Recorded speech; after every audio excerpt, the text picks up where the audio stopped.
particular, I think you were relatively diplomatic in pointing out the as you called, the unilateral diplomatic moves, perhaps referencing the U.S. approach to reset, President Sarkozy's outreach to Russia. I want to come back and pick at that a little bit, but let me turn first to Hryhoriy. You were part of a party, a voice in Ukraine that tried to give a voice to Ukraine's European vocation, sometimes a little bit more ambivalent or nuanced vis-a-vis NATO itself. But I think what we're hearing is that the path towards Europe is not just one that you can follow what Poland did, for example, in Central and Eastern Europe. How do you see this perspective? How do you see the prospects for a country like Ukraine, which is so important to answering issues of stability, security in Europe? And if I can add on to that, why should Brussels or Washington really care that much about the trajectory that Ukraine itself is on in particular, especially in the wake of what we could say is an electorate that said it wants to be more cautious about moving west, a government that's been more clear about putting an issue like NATO on the back burner. We've got many things on our agenda.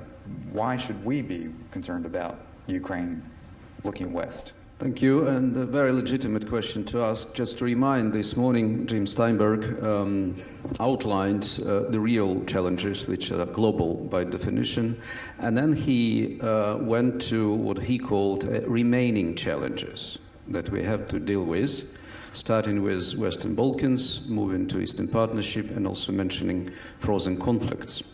The second and the third remaining challenges belongs to the region we are from. And yes, there is a feeling that this great strategic vision of the 90s of Europe, full and free, which resulted in the enlargement, Big Bang enlargement, now seems to be coming to an end, or exhausted, to be more cautious.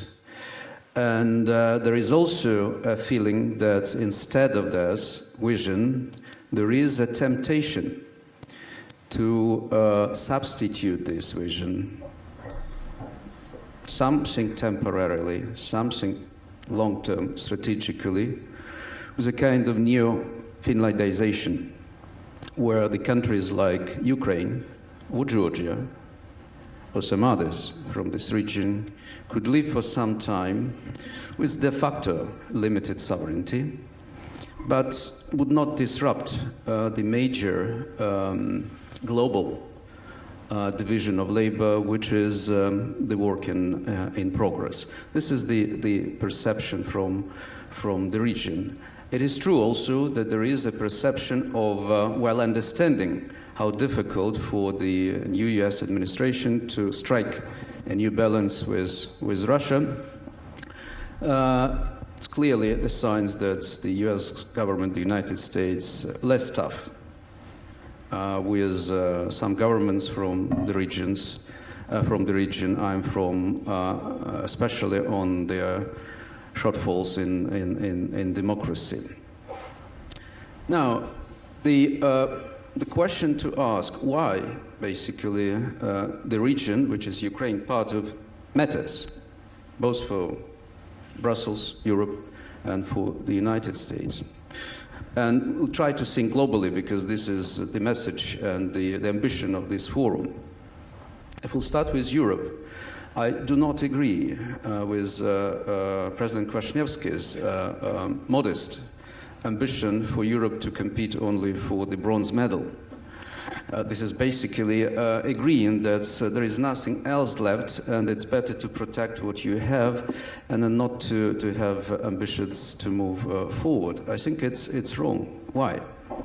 Because there are significant strategic assets that Europe has, but either heavily underestimates or does not recognize them as strategic assets, and as a result does not use them as a leverage to dealing with the new world's rising powers, being with China, or Russia or others. So that's a challenge for Brussels to recognize, or to try to recognize, which of its Europe's strategic assets matter for the world's rising powers and leverage those assets to gain influence. I explain this just as a matter of development of the last 3 years or 2 years. It's not anymore a place in between our region, the place in between Europe or EU and Russia.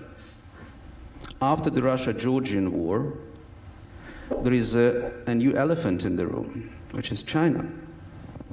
China arrived not just for the sake of its strategic interest to preserve status quo and the post-war Eurasian status quo, post-Second World War strategic status quo, but also to try to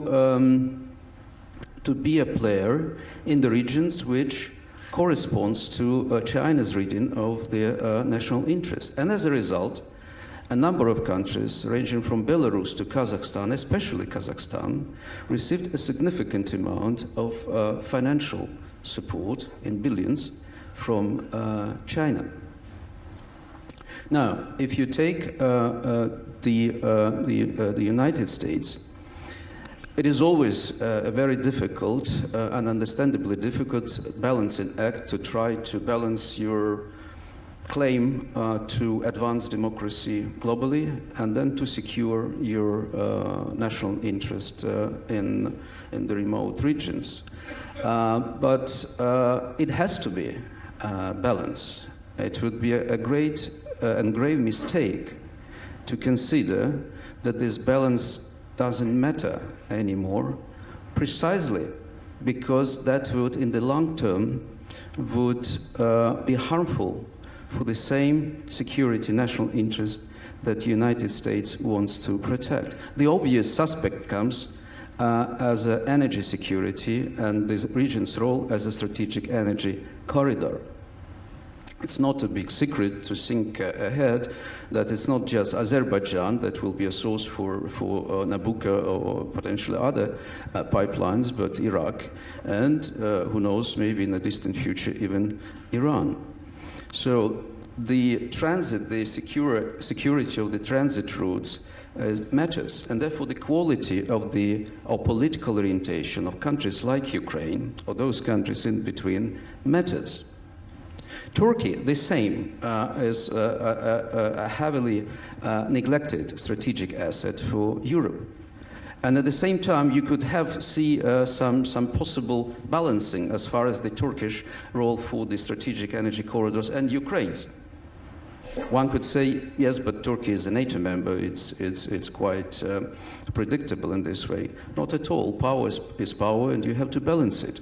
So in this sense, especially when we currently see a severe deterioration in democratic developments inside Ukraine, not to address this issue would be a very big mistake, not just for the sake of the young democracies like Ukraine, but also for the sake of the naked self-interests of both the European Union and the United States, and in this sense, for the transatlantic interest as well. Thanks, Hryhoriy. Appreciate that.